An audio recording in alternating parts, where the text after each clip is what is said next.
to do something that you don't usually see a pastor do, okay? I'm taking out my phone and I'm setting it for 20 minutes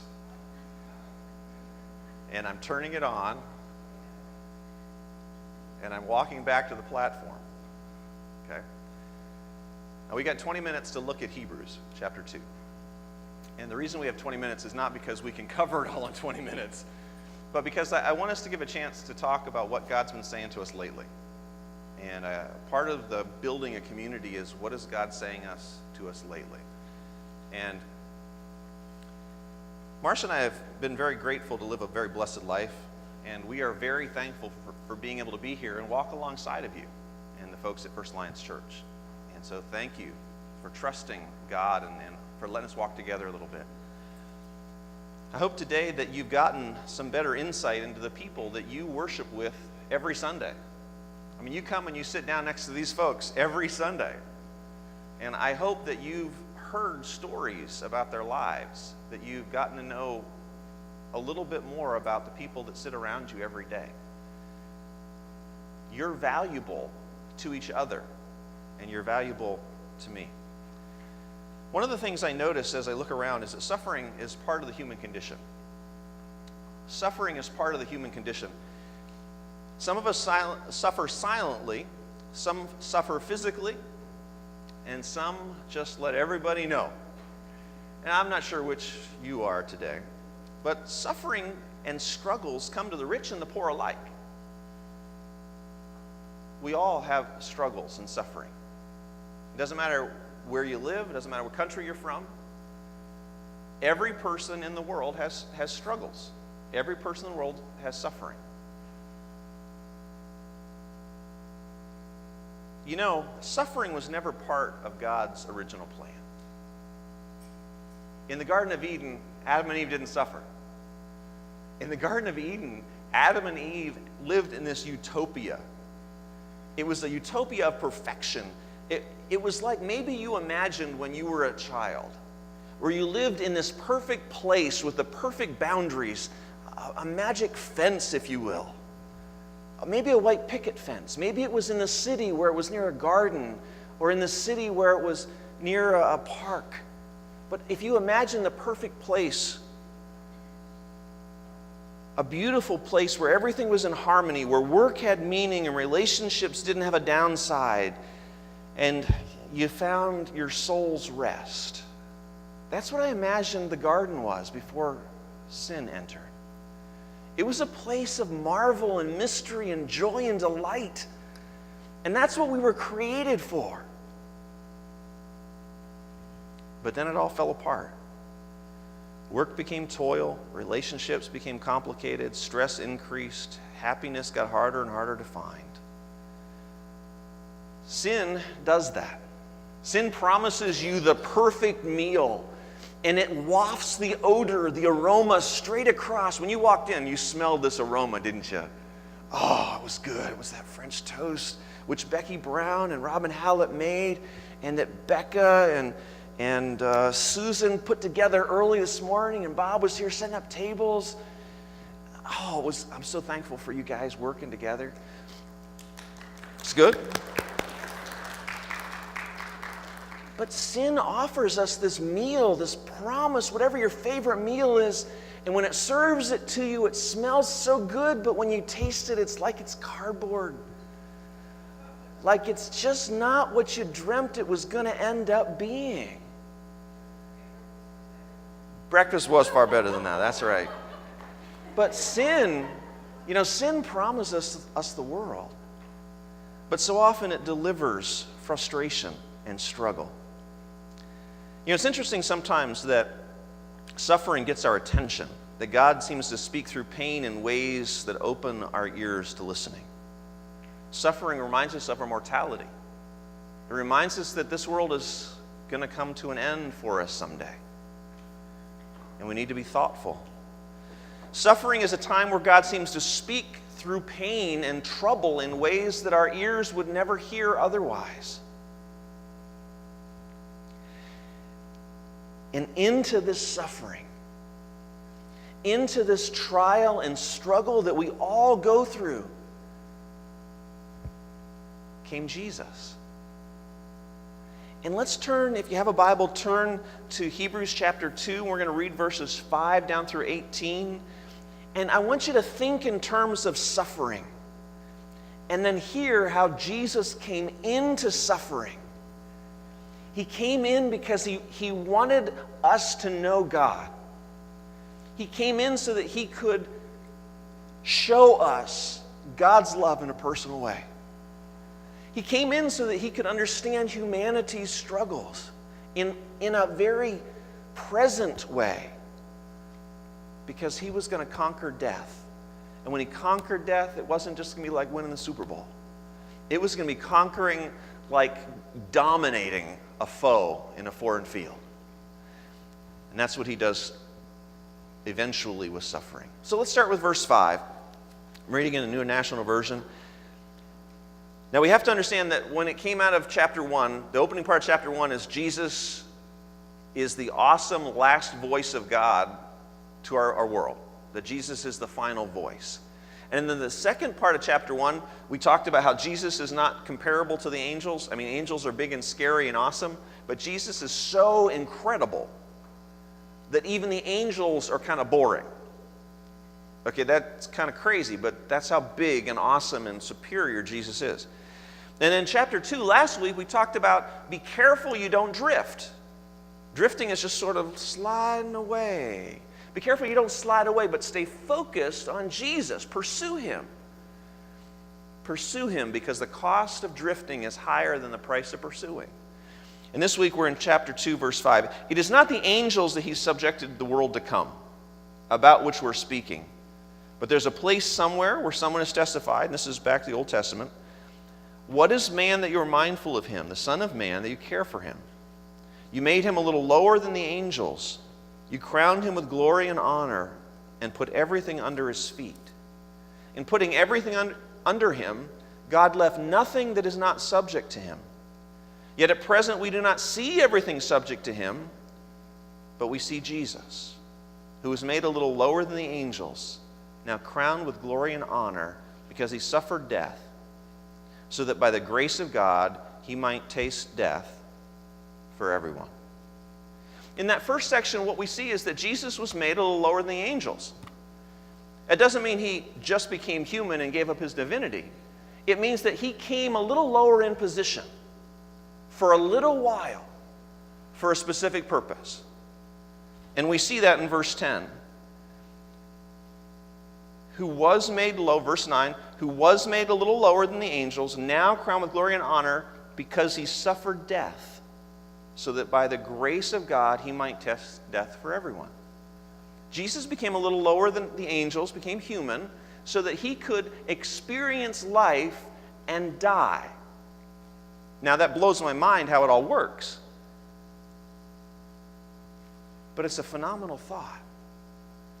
That we have a God who loves us enough that would come into the world, take the form of a human, and live and give his life up so that other humans could have a better life. More than that, have a relationship with the God in heaven who created us.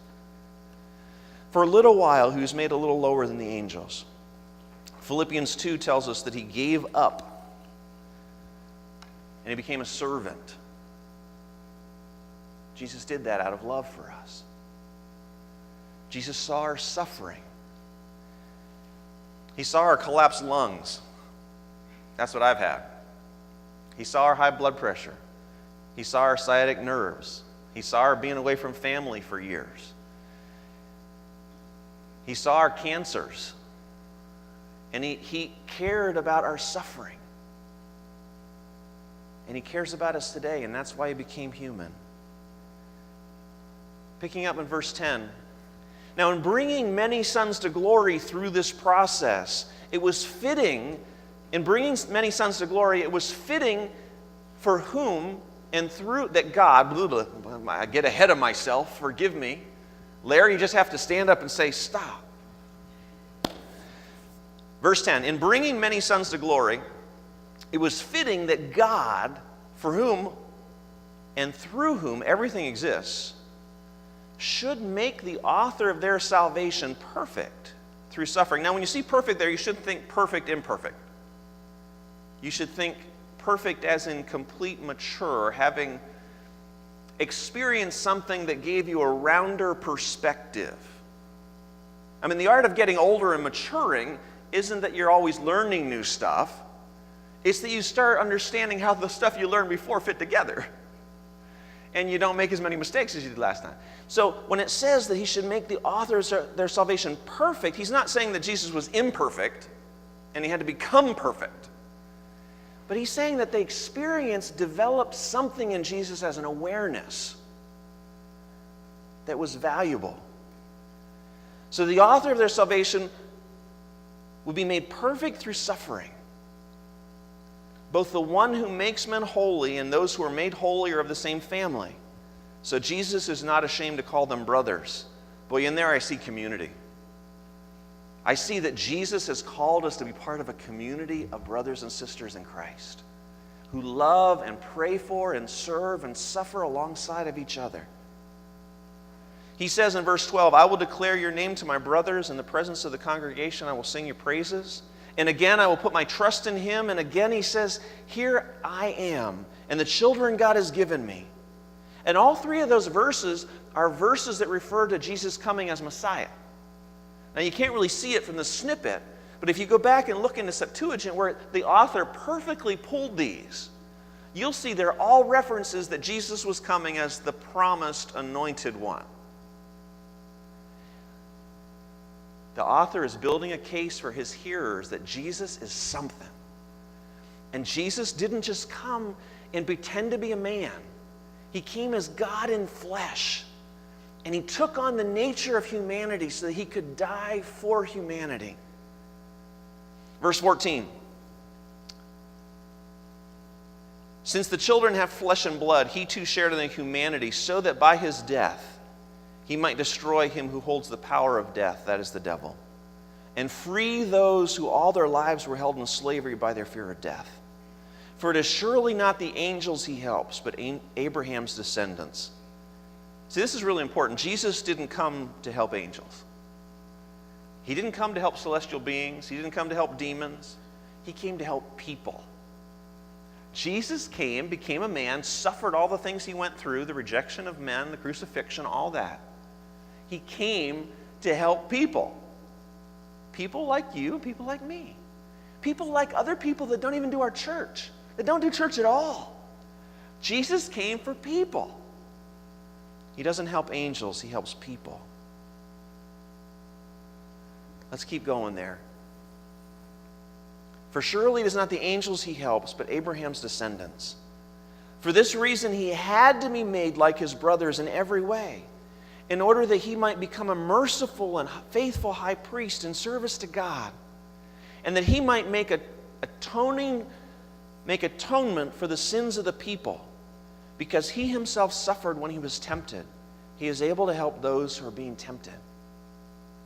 In that last chunk of verses from 14 down through 18, what we see is that not only was Jesus made lower only for a little time, but he was made lower for a purpose that touched every man, woman, and child in whatever country you live in whatever span of time that you lived, whether it's this generation, that generation, or the next generation. That Jesus came to touch your generation, our generation, by dying for us. And let's look at some of the things that happened there in his death. He rescued us from sin and suffering. Verse 9. It talks about he suffered death so that by the grace of God he might taste death for everyone.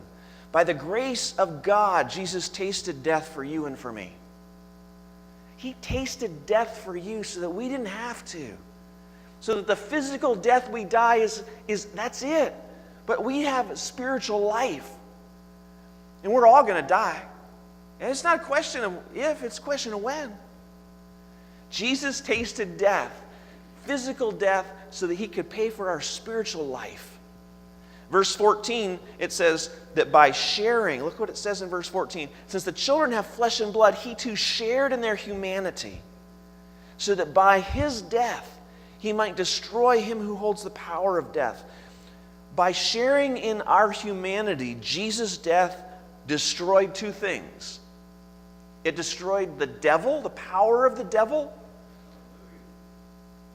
It specifically says the one who holds the power of death, the devil. And he destroyed the fear of death that holds us captive. I don't know if you understand that, but what this text is saying is that Jesus, when he died on that cross as a human,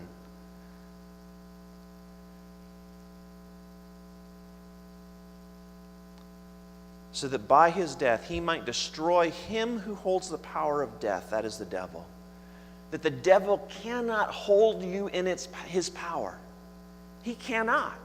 He cannot tell you lies that are true, that you are not able to understand the truth. He cannot tell you half lies that are truth.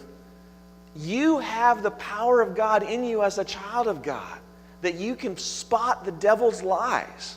And the Holy Spirit is in you, and he's going to poke you because he cares about your righteousness.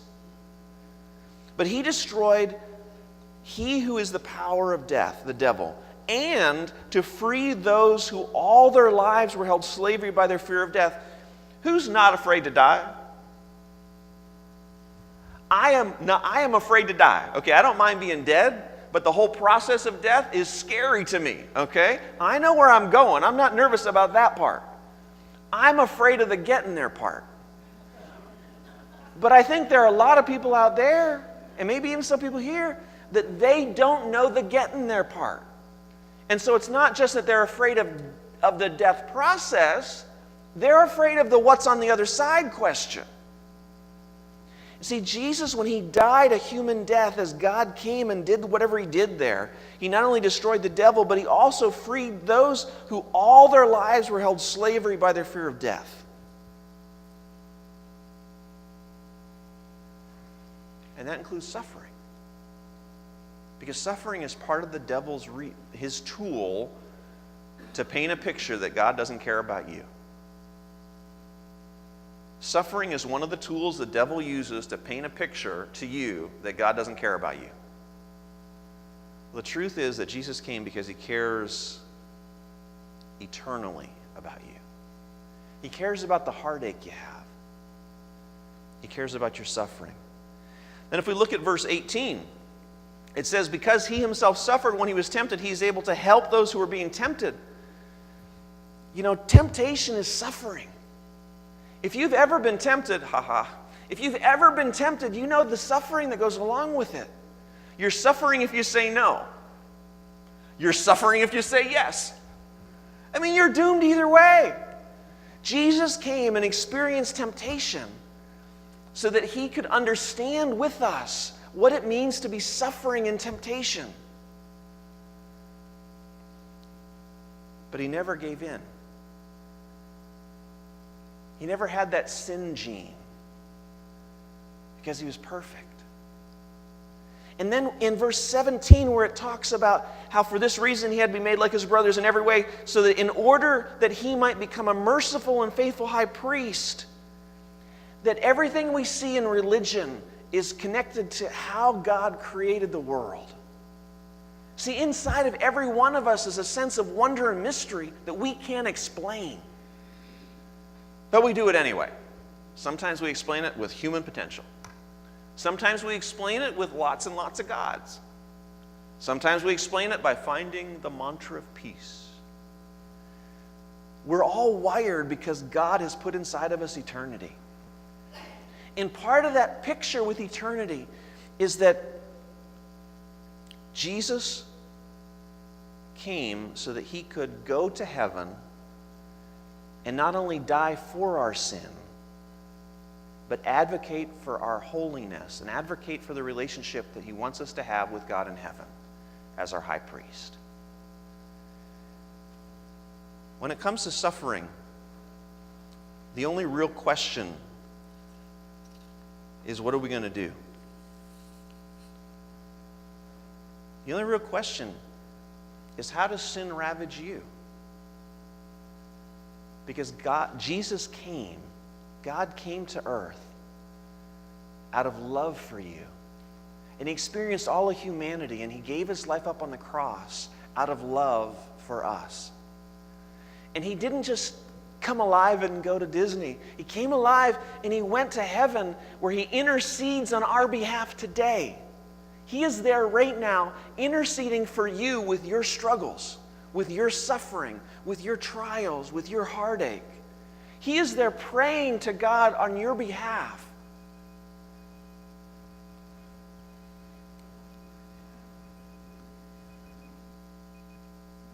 The reality is, we're all going to run out of time. The reality is, you're going to run out of time. Sin ravages us.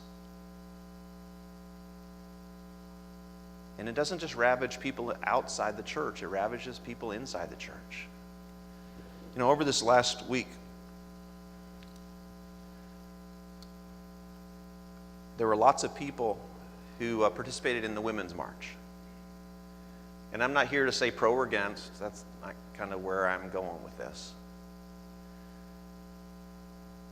As I watch and listen to the stories around the Women's March, what I hear that women are saying that people are suffering. They're saying that we're suffering. That they're afraid they're going to suffer because of the government. They're afraid people are going to suffer because of gender issues. They're afraid people are going to suffer because of lack of equality. That they marched out of fear of suffering. They didn't march because they were bad people. They marched for noble reasons. They care about people suffering. The only issue is that Jesus cared about suffering too. I think it's important for us to stand up and stand for nobleness and stand for humanity, but not to neglect the Jesus that came for our suffering. Because it doesn't matter if you're in church or you're out of church. People love their families. Doesn't matter if you do church or do Jesus or you don't. People love their kids. They love their spouses. They love the people they're with, whether they're the same gender or not. The only difference is they're lacking Jesus. You know, sometimes we in church sort of get this perspective that, you know, we got it together. I think all we got is Jesus to help us when we're a mess. And that's what the world needs to understand. And I say the world, I don't mean the world them. I mean the world like where we live.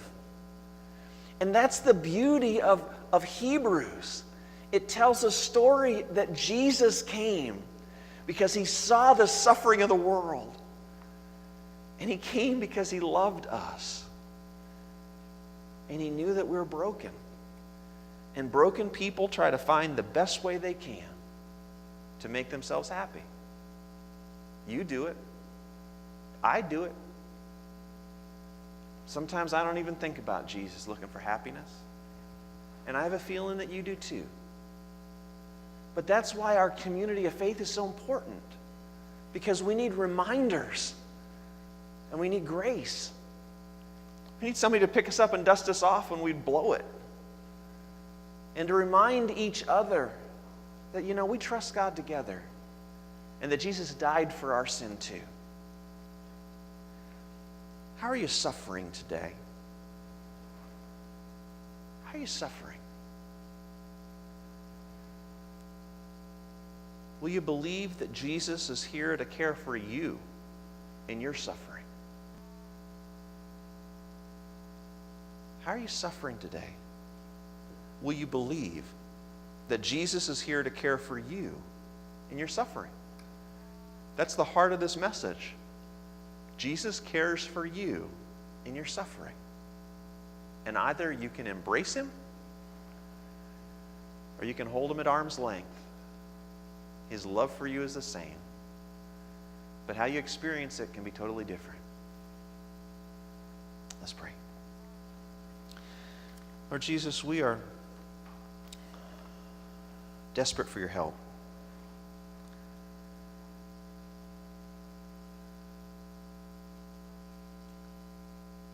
We suffer. Sometimes in silence, sometimes vocally.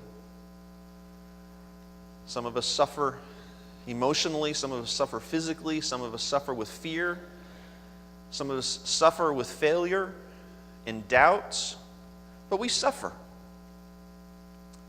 And we wonder where you go.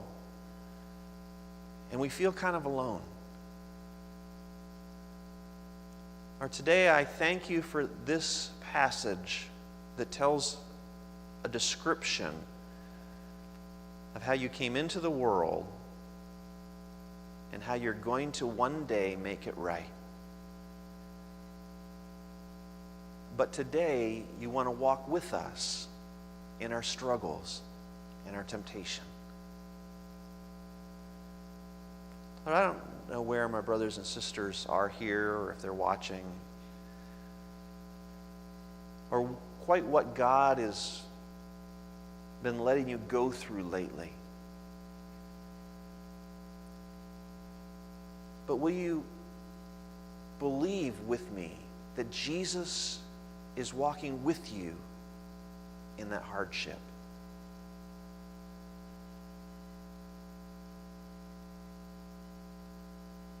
Will you believe with me that Jesus wants to be with you in that struggle and while you suffer, to give you his peace, to give you his strength, to assure you of a heaven that's yours, to give you grace even when you can't get it right?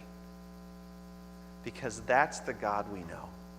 Father, I pray that you'll make that truth alive in us this week. In Jesus' name, amen. We're going to pause just for a second.